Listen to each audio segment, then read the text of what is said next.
జై శ్రీకృష్ణ.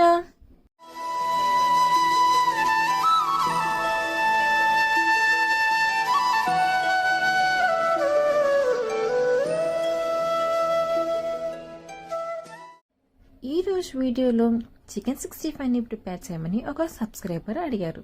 సో తన కోసం అయితే ఈ వీడియో. చికెన్ 65ని చాలా సింపుల్గా చాలా టేస్టీగా ఎలా ప్రిపేర్ చేసుకోవాలో ఈ వీడియోలో చూసేద్దాం. ఒక బౌల్లో నీట్గా కడిగి పెట్టుకున్న చికెన్ పీసెస్.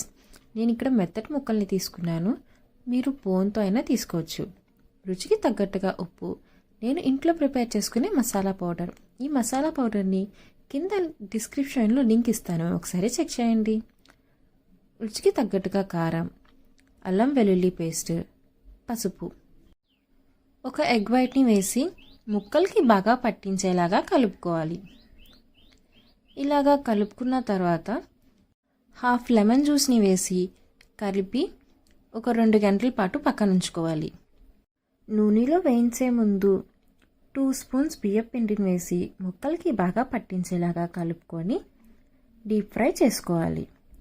మనకి రెడ్ అండ్ బ్రౌన్ కలర్లో వస్తే సరిపోతుంది. సిమ్లోనే పెట్టి వేయించుకోవాలి, ఎందుకంటే లోపల దాకా ఫ్రై అవ్వాలి కాబట్టి. ఈ కలర్లో వచ్చిన తర్వాత సర్వ్ చేసేసుకుంటే సరిపోతుంది. వేయించిన కరివేపాకు, పచ్చిమిర్చి, ఉల్లిపాయతో గార్నిష్ చేసుకుంటే మన చికెన్ 65 రెడీ అయిపోతుంది. మీరు కూడా ఈ రెసిపీని ట్రై చేసి ఎలా వచ్చిందో కామెంట్ సెక్షన్లో కామెంట్ చేయండి. ఈ వీడియో మీకు నచ్చితే లైక్ చేయండి, షేర్ చేయండి.